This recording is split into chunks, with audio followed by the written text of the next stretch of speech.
একজন আলেম বেগম খালেদা জিয়ার জন্য দোয়া করতে গিয়ে বলেছে, আমার মা, তোমাদের মা, বাংলার মা, সর্বদলীয় সবার মা।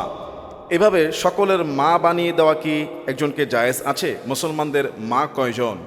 চমৎকার একটি প্রশ্ন করেছেন। আমি শুনেছি এই বয়ানটি জমিয়তের সম্ভবত কোনো এক নেতা, একজন আলেমে দ্বীন, তিনি একজন মাদ্রাসারও নাকি মুহতামিম।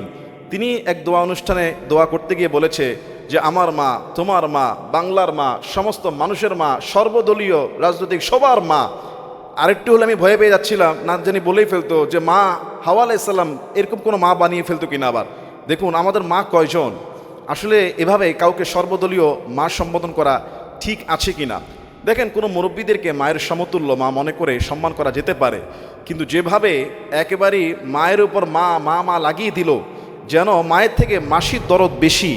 আমাদের মা আদম আলাইহিসসালাম আমাদের আদি পিতা, মা হাওয়া আলাইহিসসালাম আমাদের মা আদি মাতা, এবং রাসূল সাল্লাল্লাহু আলাইহি সাল্লামের স্ত্রীগণ আমাদের আম্মাজন সমতুল্য।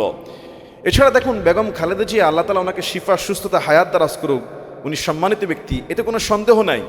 কিন্তু অতিরিক্ত যদি আমরা গায়রতহীন হয়ে যাই, একজন আলেমের ভাষা, একজন জ্ঞানীর ভাষা যদি গায়রতহীন হয়ে যায়, অতিরিক্ত মাত্রা যদি তেলবাজি হয়ে যায়, আলেমদের যদি অবস্থা হয়, তাহলে সমাজের উপরে আল্লাহর আযাব গজব আসতে দেরি হয় না। এই যে ঘন ঘন ভূমিকম্প হচ্ছে কেন? এই পৃথিবীতে এক শ্রেণীর আলেম থাকবে, আলেমে সু, ওলামায়ে সু, নিকৃষ্ট, দুনিয়ার লোভ আর লালসা আর ফাঁদে পড়ে এরা তাদের ঈমান আমলকে বিক্রি করে ধ্বংস করে দেবে। না হলে কোনোদিন কোনো মানুষ এভাবে গায়রতহীন হয়ে নিজের ব্যক্তিত্বকে বিসর্জন দিয়ে এভাবে করতে পারে না। তার তাকদিরকে পরিবর্তন করে দিয়ে হলো আরও কয়েকটা দিন যেন রাখে। মানে আসলে উনি যখন জেলখানায় ছিল তখন এত ভালোবাসার লোক পাওয়া যায় নাই।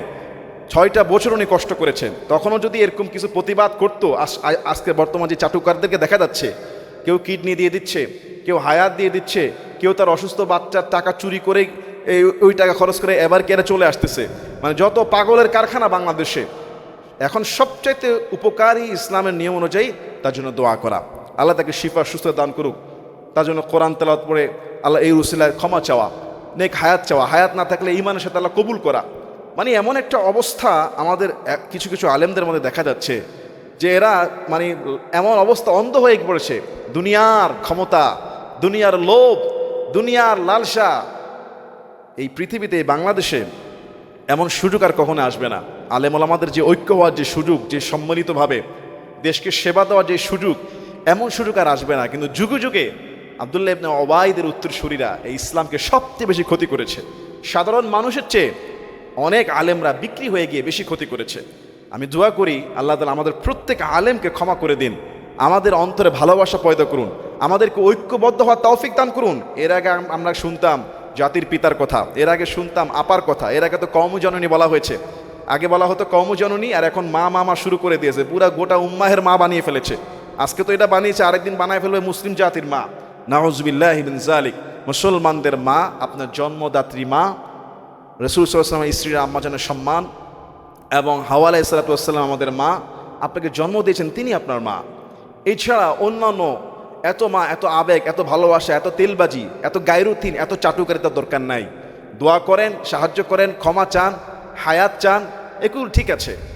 কিন্তু একেবারে যেভাবে বলতেছে আজরাইলকে তো ঠেকায় রাখতে পারবো না, তবে তাকদির তো পরিবর্তন হয়। আল্লাহ তুমি তাকদিরকে পরিবর্তন করে দাও। দোয়ার একটা সুন্দর ভাষা আছে, একটা লিমিট আছে, একটা ক্রস আছে, সব কিছুর একটা সৌন্দর্য আছে।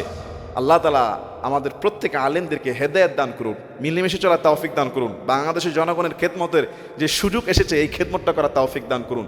আল্লাহুম্মা আমিন।